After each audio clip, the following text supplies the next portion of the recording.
You will never be ready. Just start. Do you have a business idea you've been thinking about for days, weeks, months, sometimes years? You're sitting on this business idea and your whole goal is to try and make sure that it's perfect before you launch. I've been in this position many times ago and I had to break free from it. And this held me back for so long. And I want to be able to teach you exactly what to do so you can prevent yourself from making this mistake. Avoid overthinking some of these things that a lot of people think about when they start a business. They want to have all their ducks in a row. They want to make sure everything is perfect, but that is a waste of time. Instead, spend your time on doing things that will move your business forward. In this video, I'm going to teach you how you can go from somebody who is overthinking all the things you're looking to do and just start that business and turn it into profits. If you're wondering how to do this, let me show you. You will never be ready. Just start. Here are some of the things you should avoid. Avoid overthinking your logo design. Avoid overthinking your logo design. A lot of people place emphasis on things like their logo, and it's not that important when you start a business. There are many pressing things you should focus on to grow your business. Certain people obsess on small details. How does my logo look? How does my letterhead look?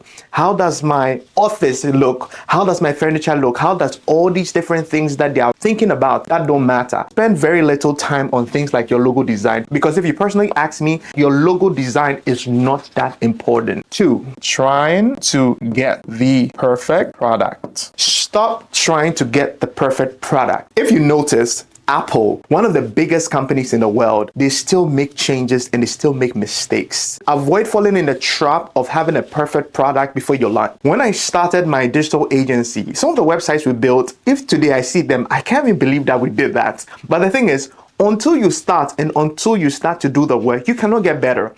You can't get better about overthinking, oh, how am I going to have a perfect product?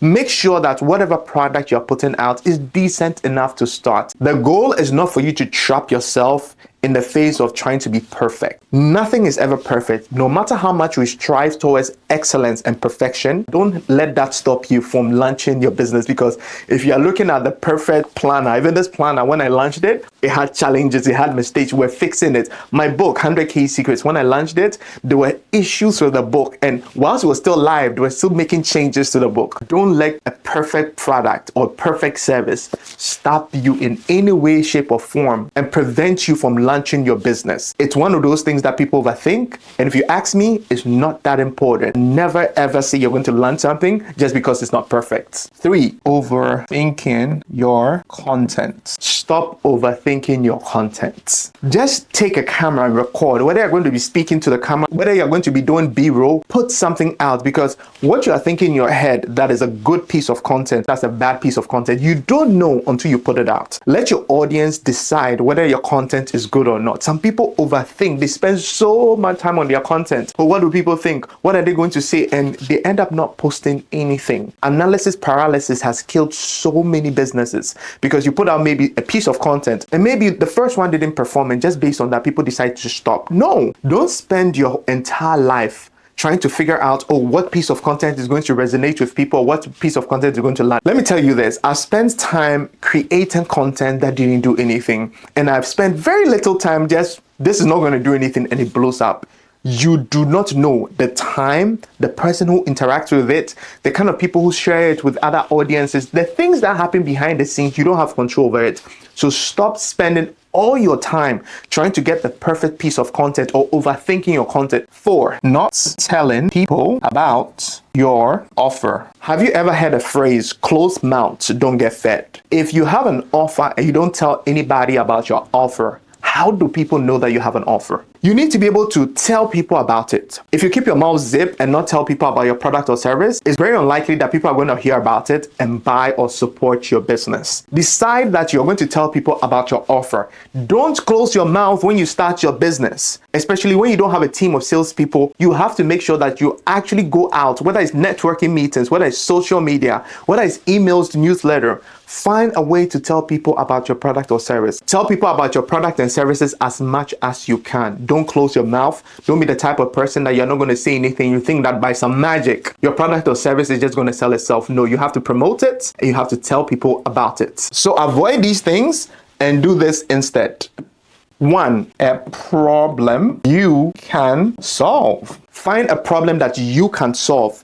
Every single person, there are pain points you have in your life, there are challenges you faced. Your goal is to find a problem you can solve. Because if you can come up with a way to solve a problem and you can show people a clear step-by-step solution to the problem that they currently have, most people will be more than happy to pay you if you can solve their problem. So don't be running away from problems. When you come across a problem, whether it's a personal problem you have or you have somebody who's in your life who's experiencing this problem, find a way to solve a problem and figure out your own DNA, your divine natural abilities, things that come easily to you. Use that at your starting point. If you don't know how you can arrive at a problem you can solve and turn that into your profitable purpose, I'll put a link right here. Make sure you watch this video because it's going to guide you step by step and help you to be able to find a problem you can solve and arrive at your profitable purpose. Every single person, you have a solution to a problem. Most people have not learned to monetize it. Let me give you an example. One of the businesses I started earlier on was a hardware business. I remember that we're having some issues with our website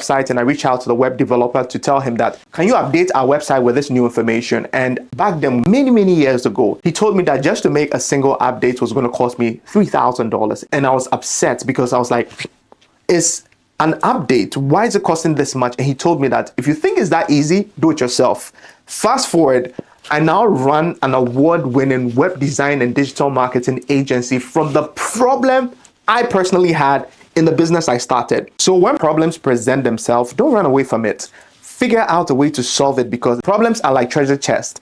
Once you're able to solve them, you unlock the box and get access to the gold. So don't run away from problems. Not all problems are bad. Some problems are presented in your life for you to find a solution to solve them, and that solution can potentially transform and change your life. Next, create a waiting list. Create a waiting list.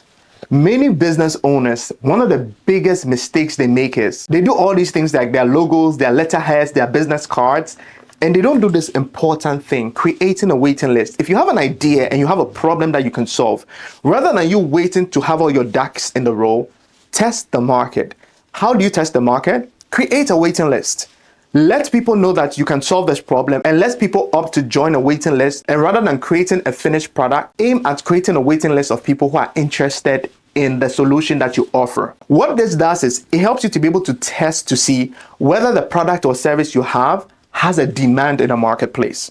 Rather than spending tens of thousands of dollars to only figure out that you've made a mistake or there's no market for the product or service you are looking to offer, create a waiting list and let people opt in and let people vote with their interest or even pre-sale with their dollars. Is a better alternative than spending all the money in the world only to figure out that people are not interested in your product or service. So create a waiting list. How do you create a waiting list? Create a simple landing page and direct people who tell you that they're interested in your product or service to that page. Collect their names, their email addresses, and their phone numbers. Once you have a number of people, let's say you have 50 people who have expressed interest, or maybe you've had 100 people who have expressed interest, then you go ahead to build a thing. I did exactly this. Before launching my book, 100K Secrets, I remember that I created a post on social media to tell people that I'm writing a book and anybody who is interested, you can go to my landing page and opt in to express interest. And a number of people went to my landing page. They didn't just opt. Some of them pre-ordered the book.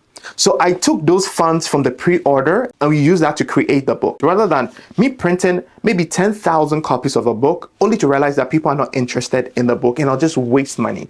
So test the market. Create a waiting list to drive more interest in your product or your service before it's launched. This is a smarter way for you to launch your product or services rather than you spending all the money that you have up front only to be proven wrong down the line. Use content to communicate the problem. Use content to communicate the problem. If you figured out a way to solve a problem, don't keep it to yourself. Use content to communicate the problem to other people and show them step by step how you can arrive at a solution. Rather than overthinking your content, create different pieces of content to show people that you can solve their problem. There are so many things people are struggling with. For example, people are struggling to write a book. So if you figured out a way to write a book and you can teach others to write a book, create content to let people know that you have the solution to their problem. Rather than you overthinking the different content you should post, create something and just post it. It can be talking head videos. It can be stuff writing on your table. It can be B-roll content. It can be how-to content. It can be contrarian content. It doesn't matter the content piece. The most important thing is You are creating pieces of content to communicate a problem that people have, and you are finding meaningful ways to draw the people who are interested in the solution of the problem. You are able to attract attention of people who are interested in the problem. Don't just sit on content or overthink your content. It doesn't matter the kind of content you decide to use to communicate to people. Just make sure that you have a problem you can solve and people know how to find you. Create different pieces of content to help communicate to the right people that you have the solution to their problem. Next, make an offer. To me, it's very wild sometimes when I come across business owners who do not make offers, who do not tell people how they can actually work with them, who do not tell people where to go to buy their product or service. I see this thing happening on social media. I call it fashion show. People show up and sometimes they just post content, but they have no call to action. They have no way to tell people that if you want to work with me, or you want to collaborate with me, or you want to buy my product or service, this is how you do it. They just post, and they think that magically people are going to figure out where to find them or how to do business with them. It doesn't work like that. You need to make an offer and make people know how they can work with you. People are not magicians. Show them how they can work with you. Even better, make a compelling offer. If you're just starting out and you're looking for clients, find a meaningful way to get people to work with you. Rather than overthinking what you should do or what you should say, just make an offer. Let people know what your offer is and let them know how they can work with you. So to wrap this up, avoid overthinking your logo design, trying to get the perfect product, overthinking your content, not telling people about your offer. Instead, find a problem you can solve, create a waiting list, use content to communicate the problem, and make an offer. So these are the exact steps that have helped me, and the same steps I've taught my clients for them to be able to overcome the sense of perfectionism. It's something that steals so many dreams. So if you find yourself in a position that you're going around in circles and you're not taking action, avoid the 4 things I just mentioned and do these other 4 things instead. If you're struggling to start a business and you don't know where to start, I wrote a book called 100K Secrets, the 5-step blueprint of creating a 6-figure online business. If you're interested in having a free sample of this book, comment blueprint below and I'll send a free sample over to you. Here is a lesson from today. Perfection is the enemy of progress. Just start. Guys, I noticed something crazy. 90% of you guys are not subscribed to my channel. Why? What have I done to you? If I've given you any value in this video or any of my other videos, kindly give me a like and a subscribe and I'll be very grateful. My name is Kim Buari. If you enjoyed this video, click here to watch my next video.